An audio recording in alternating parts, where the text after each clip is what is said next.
सरल शब्दों में अपनी थोड़ी सी कहानी सुना के गीता को साकार कर दिया। इन्होंने जैसे गा के साकार किया, वैसे इन्होंने अपनी सूक्ष्म थोड़ी सी लाइफ के बारे में सुनाया। और एकदम सच बात है, क्योंकि मैं इनसे, इन्होंने जैसे गा के साकार किया, वैसे इन्होंने अपनी सूक्ष्म थोड़ी सी लाइफ के बारे में सुनाया। और एकदम सच बात है, क्योंकि मैं इनसे बहुत करीब हूँ, बहुत परिचित हूँ। परिचित क्या, जो करीब है तो परिचित हो गई। तो आशा जी के बारे में जो जो भी इन्होंने कुछ कहा, एकदम 100% सही है। अब मैं बेटा आपको यही कहूँगा कि जो आशा जी ने कहा, और बस आपकी रिकॉर्ड सब जगह बजनी चाहिए, खूब लोगों को आनंद मिलना चाहिए। समझने के लिए एकदम सरल भाषा है जो आपने गाई है। और मैं आपको बस आशा जी के पीछे पीछे थोड़ा सा आशीर्वाद दे दूंगा। धन्यवाद। और जिन्हें अभी थोड़ी देर पहले आशा जी ने उपाधि दी कि जब वो आज के इस कार्यक्रम में मुझे भी यहाँ बुलाकर सम्मान किया है, उसके लिए बहुत बहुत धन्यवाद। आशा जी ने बहुत सुंदर बात की अभी। मैं इतना कहना चाहती हूँ कि डॉक्टर वीणा जी ने जो श्री हरि वाणी गीता का ये जो सीडी का प्रस्तुत किया है, उन्होंने खुद अभी गाकर सुनाया। और उनके बेटे और ये पूरा टीम को मैं बहुत बहुत बधाई देती हूँ। ये बहुत ही कठिन काम को इन्होंने लिया है हाथ में। श्रीमद् भगवद गीता हमारे वेदों और उपनिषदों में महान है, और उसे आसानी से हिंदी और इंग्लिश में अनुवाद किया है ताकि आज के जनरेशन को बहुत अच्छी तरह से समझ में आए।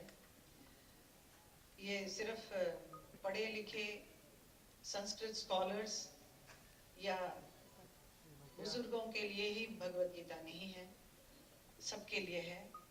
ये इस गीत द्वारा सबको मालूम पड़ेगा। ये बहुत ही अच्छा काम आप कर रही हैं। और मैं कृष्ण जन्मभूमि मथुरा वृंदावन से बहुत सालों से जुड़ी हुई हूँ, और आज ये भूमि मेरे लिए कर्म भूमि भी बन गई है। मैं वहीं पर जाकर बहुत ही प्रेरित हुई। कृष्ण के भक्त होने के नाते बहुत कुछ सीखा उधर जाकर वृंदावन में, और कृष्ण की रचाई हुई लीलाओं को बहुत सारी जगह में देखा, महसूस किया। और एक कलाकार होने के नाते एक मैं अपने जो डांस पहले करती हूँ उसके द्वारा सबको आप तक पहुँचाया है मैंने। ये बहुत ही अच्छा काम मुझे भगवान ही करने को दे रहे हैं। जैसे कि यशोदा कृष्ण से लेकर कृष्ण को छोटे बच्चे के रूप में पाया, राधा कृष्ण, मीरा, गीत गोविंद और द्रौपदी।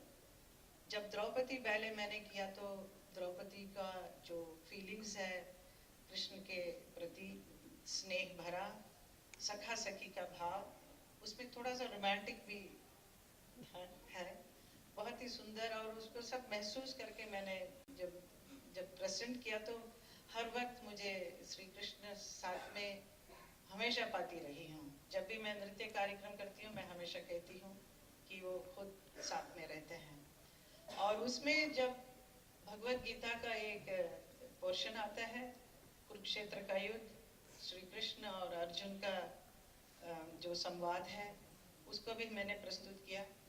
और नृत्य के द्वारा मैंने बहुत कुछ सीखने को मुझे मिला है। जो उसमें जो श्लोक सब कुछ सब लोग जानते हैं, कई लोग जानते हैं, कई लोग नहीं जानते हैं, कई लोग नहीं जानना भी चाहते हैं क्योंकि काफ़ी बिजी रहते हैं। लेकिन रोज़मर्रा की ज़िंदगी में भी भगवद गीता कितना काम का है, उसे कैसे अपनाया जाए, ये बहुत ज़रूरी है। मैं जब चुनाव के लिए मथुरा क्षेत्र से मैं एमपी बनकर आई हूँ, आप सब जानते हैं, तो जब चुनाव के वक्त लोगों के बीच में मैं जाकर बार बार कहती थी कि आप लोग कितने भाग्यशाली हैं कि आप लोग ब्रज में पैदा हुए हैं, ब्रज भूमि में हैं आप लोग, और यहाँ श्री कृष्ण ने यहाँ पे कितना कुछ क्या क्या रचाया है। और आपको मैं ये नहीं कहती थी कि आप मेरे लिए वोट दो ना, या मेरे पार्टी के लिए दो। मैं सिर्फ ये श्लोक सुनाती थी, सर्व धर्मान परित्यज्य मामेकम शरणम व्रज अहम त्वं सर्व पापेभ्यो मोक्षयिष्यामि मा शुचः। मतलब आप सारा सब कुछ छोड़कर मेरे शरण में आओ, मैं आपको मोक्ष देता हूँ। तो इसको मैंने ट्विस्ट करके ये कहा कि आप हमारे पार्टी में आइए, क्योंकि उस वक्त बहुत सारे पार्टियों के बीच में बेचारे पब्लिक परेशान थे कि किसको वोट देना है। तो मैं ये नहीं कहती थी उसको मत दो इसको मत दो, सब कुछ छोड़ दो, सीधा हमारे पास आओ, मोदी सरकार में आ जाओ। और ये बहुत काम ही आया है। ये जो श्लोक सुनाया उनको बहुत अच्छा भी लगा कि ये तो सांसद बनी है तो ये बहुत अच्छा संस्कृत भी जानती है। लेकिन नृत्य करने की वजह से हम काफी संस्कृत भी सीखते हैं, हमें सीखने को मिलता है और उसका अर्थ भी जानते हैं। तो ये भगवत गीता एक ऐसी एक ग्रंथ है जो सबको जानना चाहिए। इसे वीणा जी ने बहुत सुंदर गाया आपने, और बहुत अच्छी तरह से इसे अनुवाद करके हिंदी में जो आप प्रस्तुत कर रहे हैं, ये सब लोग जरूर पसंद करेंगे, ये मैं प्रार्थना करती हूँ। श्री